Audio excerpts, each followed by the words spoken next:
প্রিয় দর্শক, আসসালামু আলাইকুম। সবাইকে স্বাগত জানাচ্ছি ইনসেপ্টা আপনার সুস্বাস্থ্য অনুষ্ঠানে। আপনারা জানেন, এই অনুষ্ঠানে আমরা কথা বলে থাকি নানাবিধ স্বাস্থ্য সমস্যা নিয়ে এবং তার প্রতিকার নিয়ে। ঠিক সেই ফলশ্রুতিতে আজকে আমরা আলোচনা করব অবস্ট্রাকটিভ স্লিপ অ্যাপনিয়া নিয়ে, যেটাতে ঘুমের মাঝে অনেকেরই শ্বাস বন্ধ হয়ে যেয়ে থাকে। এবং এই রোগ নিয়ে কথা বলার জন্য আজকে স্টুডিওতে আছেন অধ্যাপক খোরশেদ আলম মজুমদার স্যার, বিভাগীয় প্রধান, নাক কান গলা বিভাগ, পরিচালক, হলি ফ্যামিলি হাসপাতাল। অধ্যাপক doctor S M Khorshed Alam Majumdar একজন নাক কান গলা রোগ বিশেষজ্ঞ। ১৯৫৯ সালের ২ জুন কুমিল্লার এক সম্ভ্রান্ত মুসলিম পরিবারে জন্মগ্রহণ করেন। আর শিক্ষা জীবনের শুরুটা গোয়ারডাঙ্গা স্কুল দিয়ে। উচ্চ মাধ্যমিকে এসে পড়াশোনা করেন কুমিল্লার বিখ্যাত কলেজ ভিক্টোরিয়াতে। অধ্যাপক doctor S M Khorshed Alam Majumdar Chittagong medical college থেকে এমবিবিএস পাশ করেন। পরবর্তীতে এফসিপিএস, এমএস এবং এফআরসিএস ডিগ্রি অর্জন করেন। কর্মজীবনের শুরুটা বান্দরবান দিয়ে। পরবর্তীতে পিজি হাসপাতাল, Dhaka medical college, Mymensingh medical college, Rajshahi medical college, Uttara medical college, national medical college এবং বর্তমানে holy family red crescent medical college ও হাসপাতালে বিভাগীয় প্রধান হিসেবে কর্মরত আছেন। রোগীবান্ধব চিকিৎসক হিসেবে আজীবন স্বাস্থ্যসেবা দিয়ে যেতে চান তিনি। প্রথমেই আপনার কাছে জানতে চাইব, অবস্ট্রাকটিভ স্লিপ অ্যাপনিয়া এই রোগটি আসলে কি এবং এই রোগের লক্ষণই বা কী? অবস্ট্রাকটিভ স্লিপ অ্যাপনিয়া জাতীয় একটা রোগ, নাক ডেকে মানুষ ঘুমায় এবং এটার সাথে অ্যাসোসিয়েটেড অনেকগুলা সমস্যা আসে।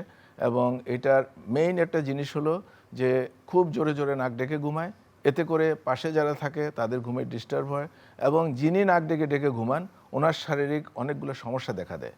এটাকে আমরা অবস্ট্রাকটিভ স্লিপ অ্যাপনিয়া বলি। এবং বিশেষ লক্ষণ যেগুলা, বিশেষভাবে আমরা যদি এটার ব্যাপারে যে আমার যে নাক ডেকে ঘুমানো, সত্যিকার অর্থে বলতে গেলে অল্প অল্প করে আওয়াজ করে ঘুমানোটা মানুষের অধিকার, কিন্তু যেটা যদি পাশের লোকের জন্য ডিস্টারবেন্স হয় তাহলে বুঝতে হবে যে এটা রোগের পর্যায়ে চলে গেছে। এবং আপনি যদি সারা রাত যে কয়েকটা ঘন্টায় আপনি ঘুমান, ঘুম থেকে ওঠার পরে আপনি যদি ফিল করেন যে না, ঘুমটা তো ভালো মতো হলো না, এবং সারাদিন যদি গুম গুম ভাব আপনার মধ্যে থাকে, ডেফিনেটলি আপনার এটা রোগের পর্যায়ে চলে গেছে, যেটার চিকিৎসা করা উচিত। এটা কি যে কোনো বয়সের মানুষকেই আক্রান্ত করতে পারে? একদম কম বয়সের বেবিদের থেকে শুরু করে বয়স্ক মানুষদের পর্যন্ত, একদম বেশি বয়স্ক মানুষদের পর্যন্ত সবারই এটা হতে পারে।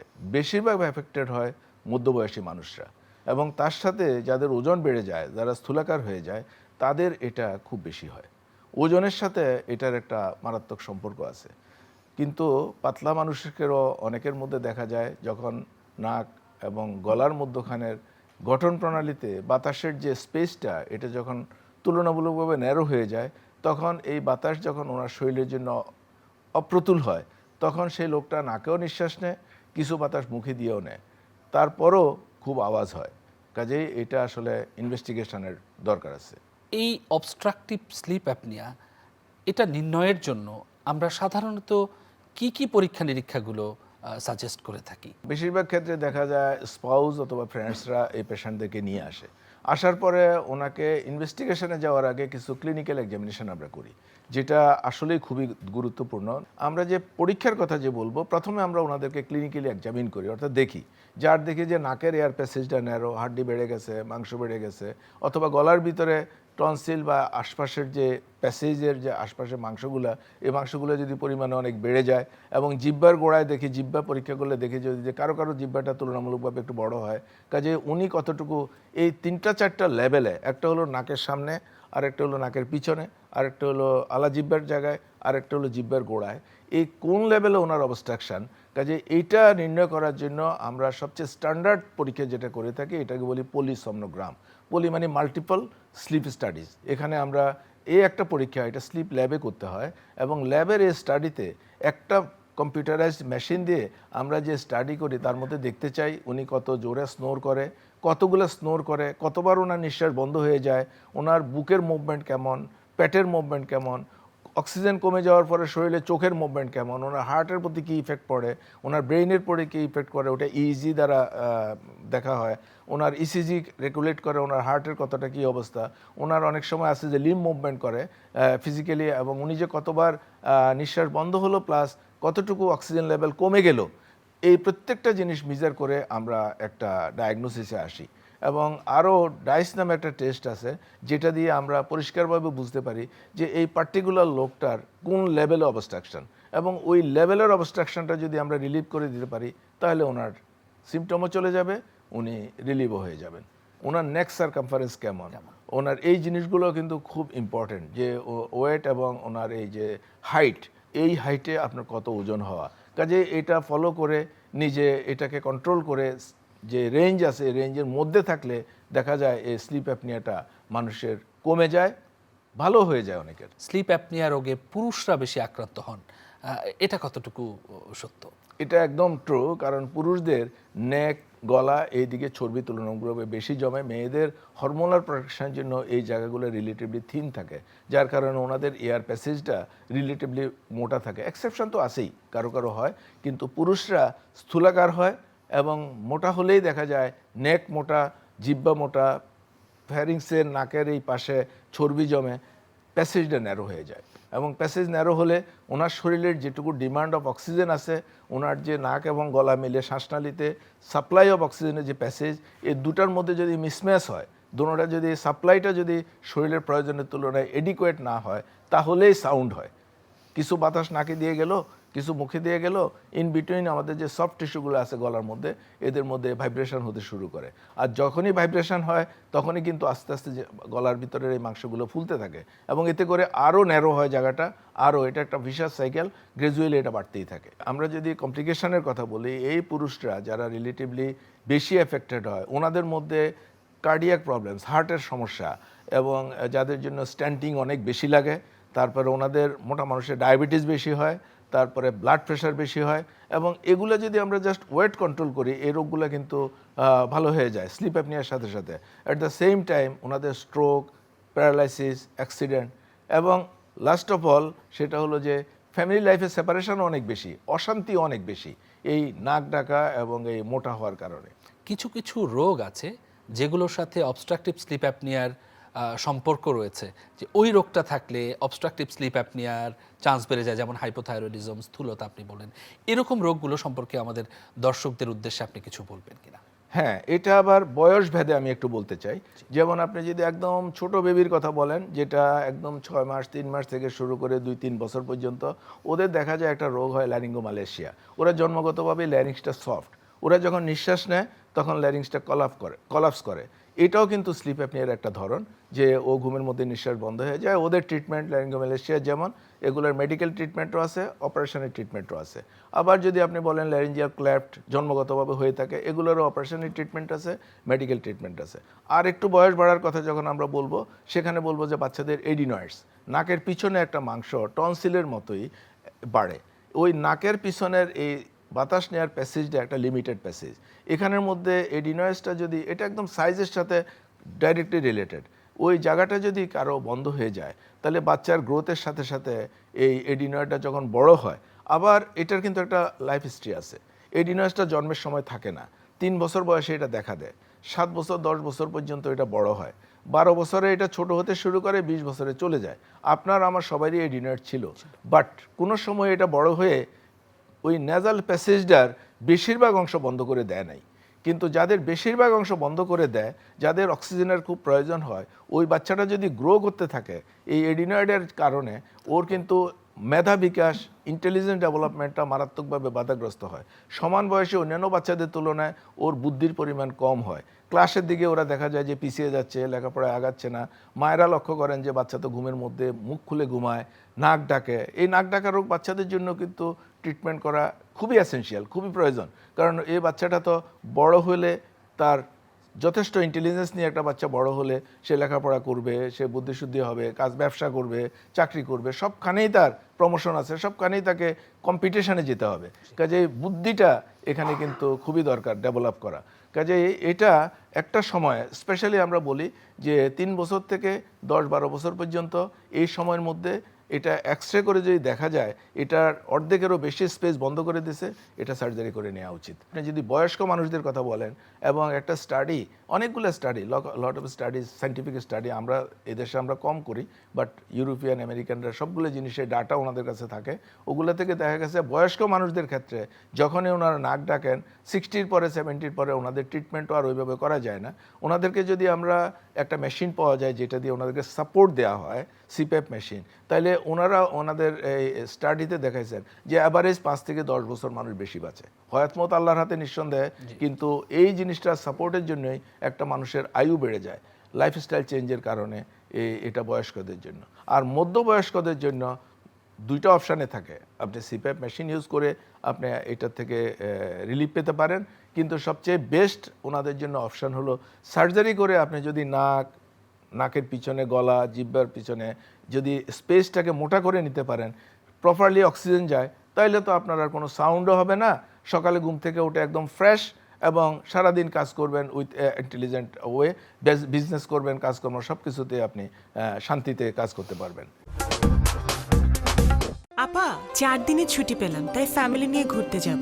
আপনি কোথাও ঘুরতে যাবেন? আমরা কি আপনার মতো এত নিশ্চিন্ত? ব্যবস্থা নিলেই নিশ্চিন্ত হওয়া যায়। ভাগ্যিস ডাক্তারের পরামর্শক্রমে আমি সর্বাধুনিক স্বল্পমাত্রার জন্ম নিয়ন্ত্রণ পিল রোজিন 28 গ্রহণ করেছিলাম। এলো রোজিন 28, যা জন্ম নিয়ন্ত্রণ পিলকে করেছে অধিকতর সহনীয় ও কার্যকর, এবং ওজন বৃদ্ধি ও উচ্চ রক্তচাপের মতো প্রধান পার্শ্ব প্রতিক্রিয়া থেকে মুক্ত। রোজিন 28 4th জেনারেশন বার্থ কন্ট্রোল পিল। সিওপিডি রোগী যাদের আছে, যাদের ক্রনিক অবস্ট্রাকটিভ পালমোনারি ডিজিজ, ওই রোগীদের ক্ষেত্রে এমনিতেই অক্সিজেন লেভেল কম থাকে। Exactly. তো আমরা যদি রাতে অবস্ট্রাকটিভ স্লিপ অ্যাপনিয়ার কারণে আবারও অক্সিজেন কমে যায়, এই ধরনের কিছু কিছু রোগী যার আগে থেকে কার্ডিয়াক সমস্যা আছে, হার্টের সমস্যা আছে, তাদের ক্ষেত্রে আপনার পরামর্শ কি থাকবে? প্রধান বিষয় হলো যে ওনার অক্সিজেনের ডিমান্ডটা কমাতে হবে। উনি যদি বেশ ওভারওয়েট হয়, অক্সিজেন যদি আপনি ডিমান্ড কমিয়ে দেন, তাহলে তো যেটুকু অক্সিজেন পাওয়া যায় এটাতে যদি উনি এডিকুয়েট থাকেন। আর 2 নম্বর হলো যে আপনি যে এই যে মধ্যবয়সী যাদের জন্য বললাম, ওনাদের যদি সার্জারি করে আমরা প্রপার পরিমাণ অক্সিজেন ওনাদেরকে দিতে পারি, তাহলে আমি অনেক দিন থেকে এগুলো ট্রিটমেন্ট করে থাকি। আমি দেখেছি যে অনেক ডায়াবেটিস পেশেন্টদের ডায়াবেটিসের ওষুধ পরিমাণ অনেক কমে গেছে, কেউ কেউ ওষুধ বাদও দিয়ে ফেলছেন। হাইপারটেনসিভ যাদের ব্লাড প্রেশার রোগ থাকে, ওনাদেরও দেখা গেছে যে প্রেশারের আর ওইভাবে ট্রিটমেন্ট লাগছে না। হাঁপানির রোগীদের জন্য, হাঁপানি তো আর ওইভাবে ভালো হয় না, কিন্তু আগে যতটা কষ্ট হইতো এর থেকে অনেক কষ্ট কমে গেছে অক্সিজেনটা প্রপারলি সাপ্লাই করে ওনার ডিমান্ডটা ফুলফিল করার কারণে। এবং ওনাদের জন্য কমপ্লিকেশান, ব্রেইনের স্ট্রোক এবং প্যারালাইসিস বা হার্টে, ইভেন যারা ধরেন কার্ডিয়াক স্ট্যান্টিং করছেন, আপনারা যখনই হার্টে স্ট্যান্টিং করেন, হার্টে অপারেশন করেন, কার্ডিয়াক সার্জনের কাছে, ইন্টারভেনশনিস্টের কাছে, যার কাছেই যান, ওনারা সবার আগে বলে যে আপনি ওজন কমান। কারণ ওটার জিনিসটা সূত্রটাই ওখানে, যে আপনি অক্সিজেনের সাপ্লাই এবং ডিমান্ডের মধ্যে সামঞ্জস্যতা ফিরিয়ে আনুন, এই কমপ্লিটকে, এই মিসম্যাচকে আপনি ম্যাচে নিয়ে আসেন। এটাই হলো সবচেয়ে বড়। ওটাও কিন্তু আপনাকে কিন্তু উনি একদম সরাসরি কিন্তু আপনাকে স্লিপ অ্যাপনিয়ার ট্রিটমেন্টই বলছেন যে আপনি ওজন কমান। এটাও স্লিপ অ্যাপনিয়ার প্রাইমারি এবং খুব ইফেক্টিভ একটা ট্রিটমেন্ট। স্লিপ অ্যাপনিয়ার ডায়াগনোসিসের জন্য আমরা পলিসোমনোগ্রাফি করে থাকি।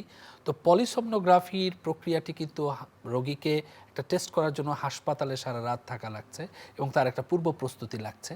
তো অনেকেই আমাদের কাছে জানতে চান যে আমি কি এটা বাসায় বা হোম পলিসোমনোগ্রাফি, এই টার্মটা সম্পর্কে যদি আপনি আমাদের দর্শকদের বলতেন যে বাসায় উনি পলিসোমনোগ্রাফি করতে পারবেন কিনা। 100 জন ইএনটি সার্জনকে এই সার্জারিতে খুবই স্কিল্ড আমরা করেছি। যখন আমি প্রথম শুরু করেছিলাম 2014-তে একটা গ্রুপ নিয়ে, তখন আমাদের দেশে মাত্র একটা স্লিপ ল্যাব ছিল। আর আজকে আমাদের স্লিপ ল্যাবের সংখ্যা 30টার মতো ঢাকা শহরে, এবং সারা বাংলাদেশে ধরেন অন্তত 50টা আছে, আরও বাইরে যেগুলো আছে। এই স্লিপ ল্যাবের মধ্যে এই টেস্টটা হয়, এটাতে সারা রাত থাকতে হয়। আমি বিশেষভাবে লক্ষ্য করেছি স্লিপ ল্যাবগুলা, এবং তাদের অনেকগুলো লোক আস্তে আস্তে জানতে পারলো যে স্টাডিটা বাসায়ও করা যায়।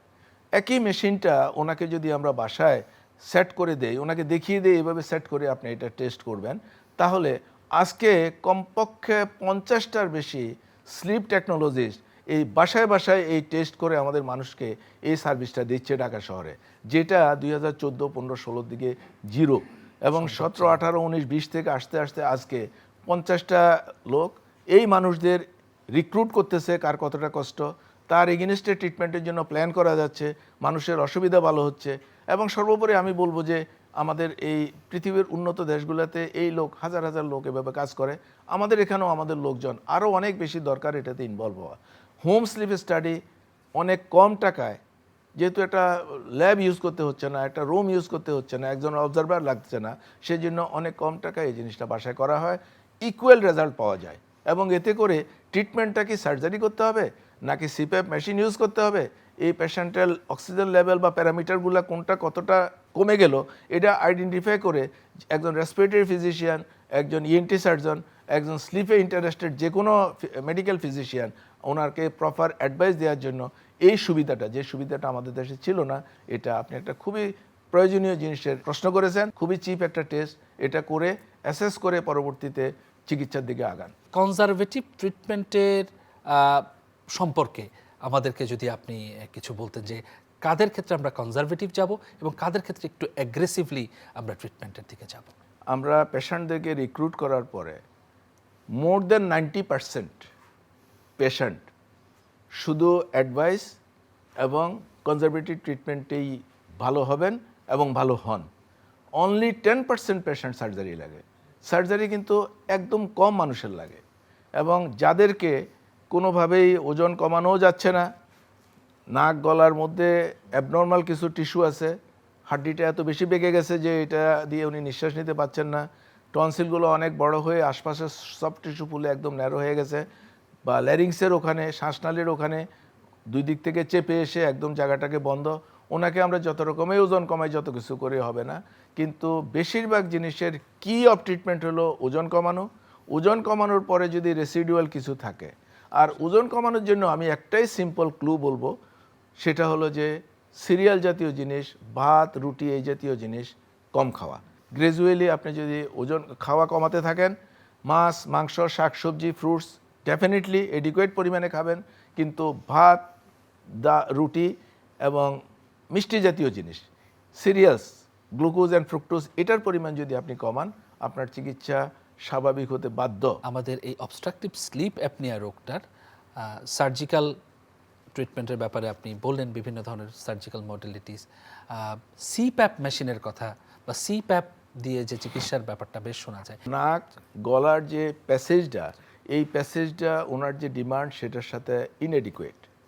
জিনিসটা হলো সিপ্যাপ মেশিনের প্রিন্সিপাল অফ ওয়ার্ক, কাজটা হলো যে এটা একটু ফোর্সে অক্সিজেন এবং বাতাস নাক দিয়ে গলা দিয়ে দিতে পারে। কাজেই আমরা সার্জারি করে এই জায়গাটা মোটা করে নেওয়া যেমন একটা প্রসিডিওর, ঠিক সিপ্যাপ মেশিন একটা মাস্কের মতো পড়ে অক্সিজেন একটু হাই স্পিডে দিলে এই ন্যারো প্যাসেজ দিয়ে অনেক অক্সিজেন নেওয়া যায় এবং এই পেশেন্টের জন্য এটা এডিকুয়েট হয়। এই যে মিসম্যাচের কথা বললাম, এটা ম্যাচড হয়ে যায়। অবস্ট্রাকটিভ স্লিপ অ্যাপনিয়ার জন্য ট্রিটমেন্টের জন্য গোল্ড স্ট্যান্ডার্ড হলো সিপ্যাপ মেশিন। সার্জারি জাস্ট আমরা ওনাদেরকে অ্যাসিস্ট করা, ওনাদেরকে সহযোগিতা করা, একটা স্মল পার্ট অফ পেশেন্টের ট্রিটমেন্ট আমরা করে থাকি, কিন্তু মেইন ট্রিটমেন্ট কিন্তু সিপ্যাপ মেশিন দিয়ে। স্যার, আপনাকে অসংখ্য ধন্যবাদ আমাদের অনুষ্ঠানে আসার জন্য। প্রিয় দর্শক, আপনার সুস্বাস্থ্য অনুষ্ঠান আজকে এ পর্যন্তই। আগামী অনুষ্ঠান দেখার জন্য আমন্ত্রণ জানিয়ে আজকের মতো বিদায় নিচ্ছি। সবাই ভালো থাকবেন, সুস্থ থাকবেন। খোদা হাফেজ।